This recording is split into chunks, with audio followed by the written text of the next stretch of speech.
I would like to ask Christoph Himmel to come. He's from Germany. He's also part of the Barmag family. Additionally, he conducts a weather survey in the southern Azerbaijan. Okay. Yeah, thank you for this introduction. Yeah, I'm very happy to present my little weather project in southern Azerbaijan today, and yeah, I think as some of you know, waders tend to migrate in our eastern hemisphere on 5 flyways, and the West Asian East African flyway, as the flyway the study was conducted in, connects the breeding areas of the Arctic, subarctic, and the West Siberian Plain with the wintering areas in the Caspian Sea, the Middle East, India, and East Africa. And yeah, this flyway is mostly described as undersurveyed, but despite of these gaps in knowledge, it is known that more than 50% of the waders occurring on this flyway have a negative population trend. And the Caspian Sea is one of the main stopover sites for waders on this flyway. And within this region, the Gilan region, northern Iran, and the Lesser and Greater Gizlagash Gulf in Azerbaijan and the northeastern Caspian shore, which you can see here in red on this map, forms an area which supports more than 11 million waders annually during their migration. And this is comparable with the Wadden Sea in Europe and the Yellow Sea in China. And this data scarcity and these high abundance of waders brought me to Azerbaijan and let me conduct this self-financed project to update the until then recent data from 1984, 1985 of Shubin, and also conduct maybe for the first time a comprehensive wader count for a whole autumn migration period. And furthermore, I wanted to confirm or add new species to known important bird areas and also identify possible new important bird areas. And I did this in 8 areas. Yeah. Which you can see on this map. This is the Greater Gizlagash Gulf, this is the Lesser Gizlagash Gulf, this is Lake Mahmudchala with adjacent wetlands, so it's a huge wetland, and some coastline in the north, the Mushfiq coast. And the Greater Gizlagash Gulf has the protection category 1A of the IUCN, so it's the highest protection category. Then the Lesser Gizlagash Gulf has the protection category 4, and Lake Mahmudchala is a protected hunting area. So furthermore, I tried to survey different habitat types, like shorelines, like here at the Mushfiq coast, and there's a picture from this, coastal near wetlands, like the Greater Gizlagash Gulf or Lesser Gizlagash Gulf, which is a picture like from this, and inland wetlands or water bodies like Lake Mahmudchala. You can see on the lower picture. And these counts started on the 12th of July 2017 and lasted until 30th of September. And I started 2 hours after sunrise, and the counts lasted until 5 p.m. depending on how many waders had to be counted. And I counted from landside with binoculars and scope.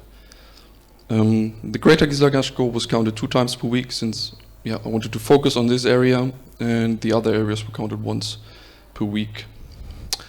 And since peak counts mostly underestimate the actual amount of birds using an area during a migration period, I chose a more dynamic approach, and it's the volume of birds which integrates the length of stay or turnover length into the calculation. And to calculate my volume, I chose the method described by Hicklin, and I retrieved the turnover length or length of stay from literature, and this was between 1 and 21 days for waders during autumn migration period. And so I chose a turnover length for 3 to 21 days for the Greater Gizlagash Gulf and 7 to 21 days for other areas, and this difference in turnover length is due to the frequency of the counts of the areas. So my calculation and my observations revealed that 12 wader species occur or estimated to occur with more than 1% of the flyway population, and these are the black-winged stilt. You can see here the estimated individuals, And the black-winged still occurs with more than 1% of flyby population in the Greater Gizlagash Gulf and at Lake Mahmud Chala. The pied avocet occurs also with more than 1% of the flyby population in the Greater Gizlagash Gulf, at Lake Mahmud Chala and in the Lesser Gizlagash Gulf, and all in all passing through the area with 18 to 78% of the flyby population. And then also the Kentish plover. The Eurasian curlew, just in the Greater Gizlagash Gulf in higher numbers. And the black-tailed godwit with nearly 100% of the flyby population. The broad-billed sandpiper.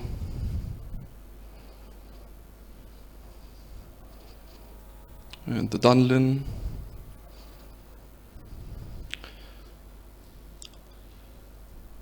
And the most abundant wading species of the project, the marsh sandpiper, with 16 to 59% of the flyby population.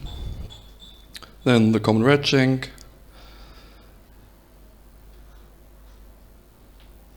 and the coloured pratincoal. And due to the proximity of the counting areas, I also counted the percentages of the flyby population for the whole southern Azerbaijan region, and this also revealed that the Eurasian oystercatcher and the common ring plover may occur with more than 1% of the flyby population in this region. And all these data wasn't known until then. Unfortunately, this high diversity and high abundance of waders also facing several problems. And the most severe one is poaching and fishing, even in protected areas. During my wader counts, I also counted the shots, and the highest shot time ratio in Azerbaijan I recorded was 168 shots in 94 minutes. And this was on the 22nd of September near the Lesser Gizlagash Gulf protected area. And furthermore, I got in quite close contact with the inhabitants of the Greater Gizlagash Gulf, which is a really remote area in Azerbaijan. And they described their hunting as subsistence hunting, and this is how this hunting looks like. You can see on the left-hand picture, on the left side, there's a hide, and these hides are distributed all over the protected area. And on the second picture, you can see the hunter who picks up, I think it was a great crested grebe, and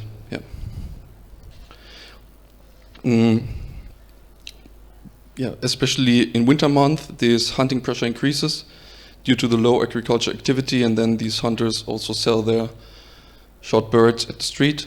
This is in Liman, and this is roughly 300 to 500 meters away from the protected area.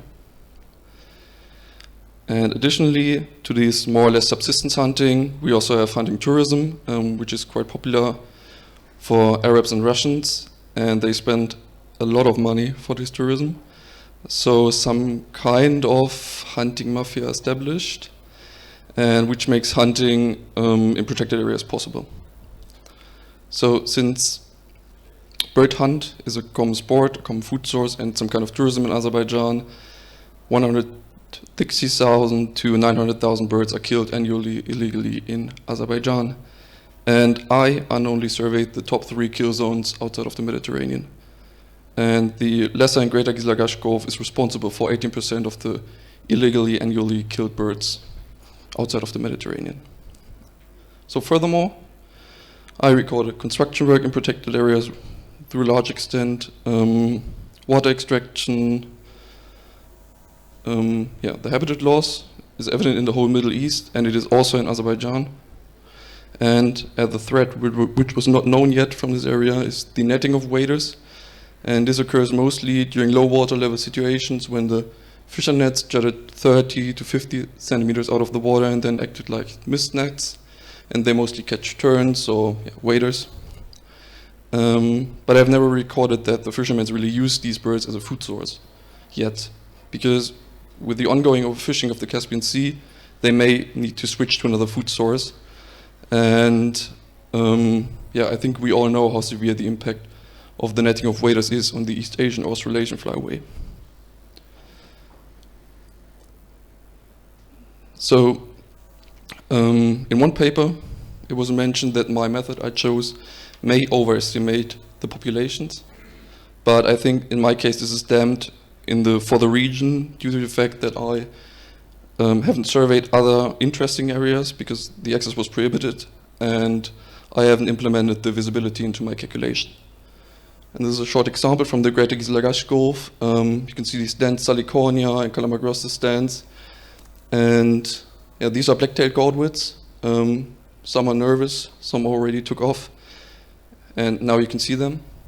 But when they are roosting, so sleeping, preening, or feeding, they are nearly invisible. You can see also in the background there are some black dots. Yeah. So there's still some potential. Furthermore, the 21 days I chose for the turnover length are really on the upper range of the known turnover length for waders during autumn migration period. So as a perspective for the region, due to climate change, migration distances decrease, wintering areas shift northward, and so Azerbaijan can gain some importance as a wintering site, and so more birds accumulate there. And as a perspective for the project, I would like to integrate other areas, like in the Kura Delta or another area in the Lesser Giselagash Gulf. And this is a picture from this area here. You can see in the foreground there are several species of waders, but on the background there are huge flocks of a mixture of waders, terns, and gulls. And these all haven't been counted and are not into the calculation. So there's also still some potential for more birds. Furthermore, it would be nice to implement a capture and recapture project to get better estimates for length of stay and consequently better estimates for the volume. It would be nice to do some flush counts to research the influence of the detectability on the counts. And as some really future goals, it would be nice to have some sustainable ornithological research tourism, like at the Beshbarmark, and also with some synergies, exchange of volunteers, some kind of. And yeah, I think the most essential one is the training of rangers to get regular and reliable numbers from this region. So yeah, these high diversity of threats, there's still evident data scarcity, and there's multitudes of unknown waders should bring these areas, and also Azerbaijan maybe a little bit more into focus of international conservation efforts. So for updates, you can visit our blog or our Facebook page, and yeah, I'm happy for if someone is interested in this project or want to support it, or yeah. So feel free to ask, and thank you for your attention.